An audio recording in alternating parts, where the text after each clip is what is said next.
Hey yo, what's going on? It's John again to play some Immaculate Grid, doing what I do and going for the low timed rarity score as I've done every day since I think like July 3rd or something like that. Um, having a good time with it. I'm gonna keep it going. I appreciate everyone posting scores that are better than mine in the comments. Gives me something to work towards. Did all right yesterday with a 14, I think, on the rarity score. Not my best, not my worst, not by far. I think I was right at a minute, just under a minute. So that's always the goal. Get under a minute, try to get under 10. 14 is pretty good though. And it depends on the category, right? If you're doing MVP from the Rockies, you're not getting under 3 or 100 for that matter. So let's go ahead and play and get into it. Share the screen, sharing the clock. This would have been my timed round. I messed up with going too bullish on Vicente Padilla. Mike Morgan was about 3%. Mike Morgan has definitely crept up in popularity. So is PDF for that matter. Let's hit refresh. Let's hit go. Away we'll go. All right. How about a Randy Velarde? I'll get it done a little better. There. Kevin Mitchell hits these teams. Oh, let's see. Catfish Hunter's in the Hall of Fame. How about Pettis?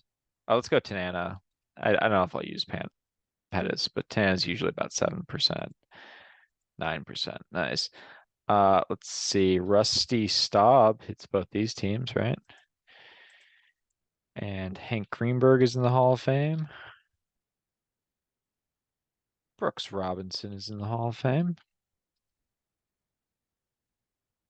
Bobby Bonilla gets paid by both these teams. And Steve Finley hits both of these teams. All right, under a minute. 61, almost matching my time to the rarity score, which would be a fun little accomplishment. 61 on the rarity score. I think it was 59 seconds or so. Steve Finley going sub one. These are not his most prominent teams. I think these I might have used. Man, I'm thinking Mitchell, Velarde, and Finley were both like they were the first names that came to my mind, but they might be the lowest rarity I'm gonna get. We'll see. We'll see. All right, we'll stop share. You can see my smiling face for a second while I fumble around during the slow value production that I put on. There it is. There's my rarity score from yesterday. Like you said, I had some yeah, I was up at 3 and 4% on some of these, so not my greatest game. Diamondback's a tough one, so hit and refresh. All right. Let's see. I think Norm Seaburn will work for both of these teams. I held on to Gary Pettis here. Um, let's see, Verlander's gonna be pretty popular there. Um, let's see, who are some semi-obscure Hall of Famers who've passed through these teams? Let's see, Tris Speaker played a season for the Philadelphia A's. Enos Slaughter played for the Kansas City A's and been traded from the Yankees. That one might actually be a good go-to. Point 0.1, pretty good start. Oh, Detroit. Sam Crawford has usually been the 1% territory. He's the all-time triples leader, so I think that's a fun one. I think Cal Newhouser's in the Hall of Fame. Pretty sure about that. Al Simmons doesn't work anywhere else, but he did play a season with the Tigers. So did Heine Manish and Goose Goslin. They played multiple seasons. Sorry, not Goslin. I don't think Goslin works. Sorry, but Manish does. Um, I mentioned Newhouser. I don't remember if George Kell got inducted in the Hall of Fame. I wrote about it in my book, but he eked out a batting title over Ted Williams when Ted Williams was going for the Triple Crown.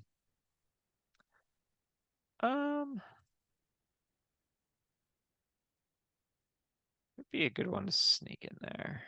Maybe come back to that. I've still got Norm Seaburn kind of reserved over here. Can't believe I used Randy Velarde. It's Kevin Apier will work for both of these. So that's an interesting one to keep in the back pocket. I thought at some point I'd come up with someone way better than Bonilla for this. Let's see, Mets and Orioles. Maybe that's a Rick Cerone. I can't remember. Rick Cerone played for the Mets. He played for the Yankees and the uh, Red Sox and one other AL East team, and I'm blanking on which one it was. Todd Zeile will work though. Let's get a Todd Zeile sighting. Right at 1%. Interesting. Didn't play for either of these teams for a very long time. Francisco Rodriguez also would have worked. He'll also work down here, and here and here. Maybe here is where I use him. He works for this whole lower quadrant, and maybe he'll go to the Hall of Fame, but wouldn't be my first choice. But he's, got well over 400 saves, so there's a compelling argument there. Good old K-Rod. Also has a 500 career batting average. And then let's see. Let's see how Al Simmons does. One season in Detroit gets him 0.3. Down here, let's see. You could go with a George Sisler. Well, let's probably Jaime Minogue is a good one to go to for the St. Louis Browns. 0.3.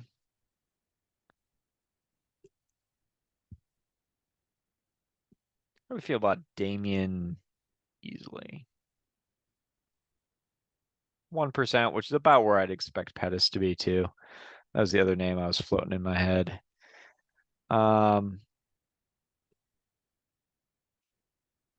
A's, Angels. Burt Campaneris works, but I think that'll be a lot higher. I should have gone with him earlier.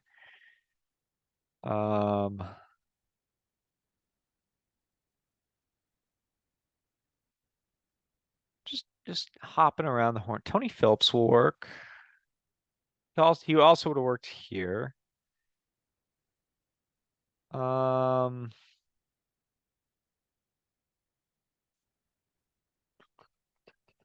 Frank Robinson would work here, but I don't know if that'd be rare or not. He played like a season with the Angels. I'm just trying to figure out where to use Norm Seaburn. I'm definitely going to use him because he's always low. People have not caught on to that one. Here's a fun one. How about Hideo Nomo? 0.2, pretty good.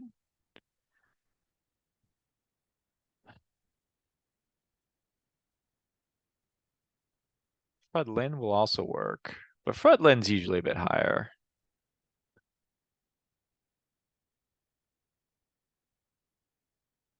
Dave Parker will work.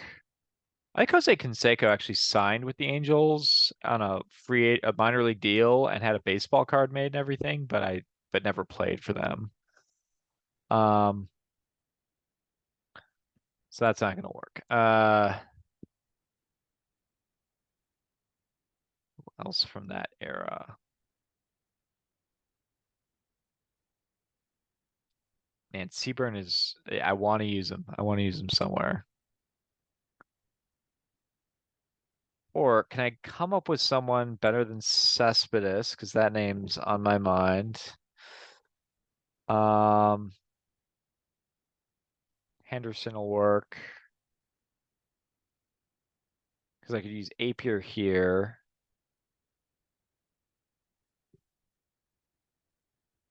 Isringhausen will work.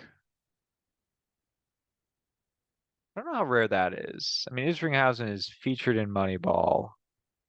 He played with the Mets, then went to the A's, then the Cardinals. So there's a semi pop culture connection there. Yeah, maybe we got that. So I'll just swing around the horn here. 4%? Dang it. All right. Let's see here. And then A pure goes sub one. I didn't think Isringhausen with the Mets was going to be a popular. If I'd gone A's Cardinals, I could have seen 4 or 5, 6%, even though like he's competing against McGuire and a bunch of other people. But that's the power of Moneyball. Great movie, great book. Cespedes was the highest. I guess I could have swung Henderson over here just because so many people picked him for the Hall of Fame. Everyone was over 50%, or every category was over 50%. It's not true to say everyone was over 50%. These people weren't, but good for them. Keep playing. Cool. Well, Torrey Hunter at 21% for the Angels and Tigers. All right. Well, I'll take an eight. Eight's pretty good. Sub 1 minute's pretty good.